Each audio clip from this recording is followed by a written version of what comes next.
বাবার চাইতে আমার নবীকে বেশি ভালোবাসতে হবে, মায়ের চাইতে আমার নবীকে বেশি ভালোবাসতে হবে, সন্তানের চাইতে আমার নবীকে বেশি ভালোবাসতে হবে, ওয়ান্নাসি আজমাইন সকল মানুষের চাইতে আমার নবীকে বেশি ভালোবাসতে হবে।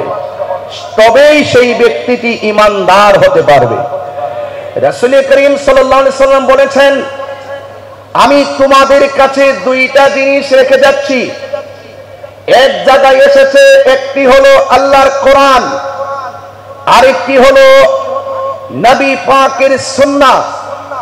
আরেক জায়গায় রাসূল বলেছেন, আমি তোমাদের কাছে দুইটা জিনিস রেখে যাচ্ছি, একটি হলো আল্লাহর কোরআন, আরেকটি হলো আমার আহলে বায়ত। এখানে খুব পরিষ্কার, অনেকেই কোরআন পড়বে আর এসে বলবে যে আমি কোরআন বুঝি, কোরআন পড়ি, কোরআন মানি। অনেকেই বলবে আমি আল্লাহকে মানি। কিন্তু এখানে রাসূল করিম সাল্লাল্লাহু আলাইহি সাল্লাম আহলে বায়তের কথা এই জন্য বলেছেন, এই যে মুহররমের মাস এসেছে, এই যে শাহাদাতে কারবালার মাহফিলটা চলতেছে, আপনারা দেখবেন শুধুমাত্র সারা বাংলাদেশ জুড়ে আহলুস সুন্নাত ওয়াল জামাতের মধ্যে যারা সত্যিকার অর্থে আহলে বায়তকে ভালোবাসে তারাই কিন্তু এই মাহফিলটা বেশি বেশি করতেছেন। আর আহলে সুন্নাত ওয়াল জামাতের বাহিরে যারা রয়েছেন তারা কিন্তু দেখা যায় এজিদ প্রেম তাদের মাঝে উতলে উঠে, কিন্তু ইমামে আলী মুকামের কথা তারা মাহফিল সাজিয়ে বলে না। কথা বলেন ঠিক না? তাহলে আমাদের কিন্তু চিনতে বাকি নেই আসলকে আর নকলকে। এই বিষয়গুলো বোঝার জন্যই আজকে আমাকে যে বিষয় দিয়েছেন, এই বিষয়টা অত্যন্ত প্রাসঙ্গিক এবং অত্যন্ত গুরুত্বপূর্ণ। যুবক ভাইয়েরা, মুরব্বী বাবাজিরা, ওলামা একরাম যারা এসেছেন, আমরা আহলে বায়তকে ঈমানের অবিচ্ছেদ্য অংশ মনে করি এবং রাসূল পাক সাল্লাল্লাহু আলাইহি সাল্লামকে জানের চাইতে বেশি ভালোবাসি। এবং ইসলামী সংস্কৃতির গুরুত্বপূর্ণ উপাদান হচ্ছে ঈমান। এই ঈমান যদি ঠিক থাকে তাহলে আপনার নামাজ, রোজা, হজ, যাকাত, ইবাদত, জিন্দেগি বন্দেগি সব আল্লাহর কাছে দামি হবে। কথা বলেন ঠিক কিনা? আল্লাহ রাব্বুল আলামিন কোরআনে বলেছেন, যারা ঈমানদার হবে, আবার খেয়াল করুন, যারা ঈমানদার হবে, ঈমানদারদের অভিভাবক একমাত্র আল্লাহ। সুবহানাল্লাহ বলবেন না?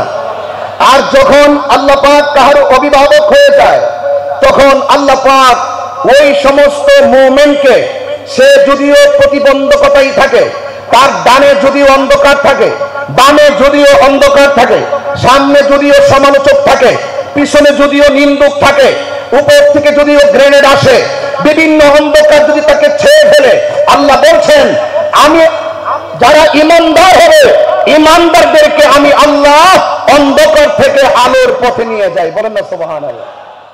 যেমন আল্লাহ রাব্বুল আলামিন কোরআনুল কারীমের মধ্যে বলেছেন, আল্লাহু ওয়ালিয়ুল্লাযীনা আমানু ইউখরিজুহুম মিনাজ যুলুমাতি ইলান নূর।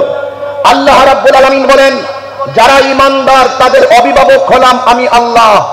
আর আমি আল্লাহ যাদের অভিভাবক হয়ে যায়, আমি তাদেরকে অন্ধকার থেকে আলোর পথে নিয়ে যাই। আর যাদের অভিভাবক হয় তাগুত, তারা অন্ধকারে ধ্বংস হয়ে যায়। আমরা ঈমানদার সব সময় নবীকে জানের চাইতে ভালোবাসি, আর নবীর প্রেমের ভালোবাসায় শিখতে হই আমরা আজমতে মুস্তাফা, শানে মুস্তাফা, তারিফে মুস্তাফা, হুব্বে মুস্তাফার আয়োজনগুলো আমরা এইভাবে শান শওকত ভাবে করে থাকি। কথা বলেন ঠিক কিনা?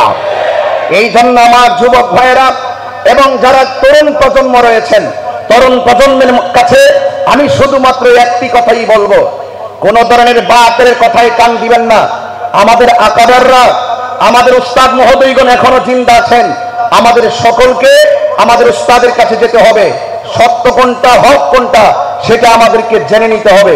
আজকে দেখা যায় রাসূল পাকের শানের বিরুদ্ধে অনেকে আঘাত করে কথা বলে, ওই আঘাতকারীদেরকে চিহ্নিত করতে হবে এবং আমরা সকলে ঐক্যবদ্ধভাবে ওই বাতিলদের বিরুদ্ধে রুখে দাঁড়াতে হবে। এটাই হলো এই বাতিলদের বিরুদ্ধে নিজের জীবনের তাজা রক্ত ঢেলে দিয়ে সত্যকে প্রতিষ্ঠা করার নামই কারবালা। কথা বলেন ঠিক কিনা? কারবালা শুধুমাত্র ঘটনা নয়, কারবালা মূলত একটি চেতনার নাম। এই চেতনার হৃদয়ে ধারণ করতে হবে।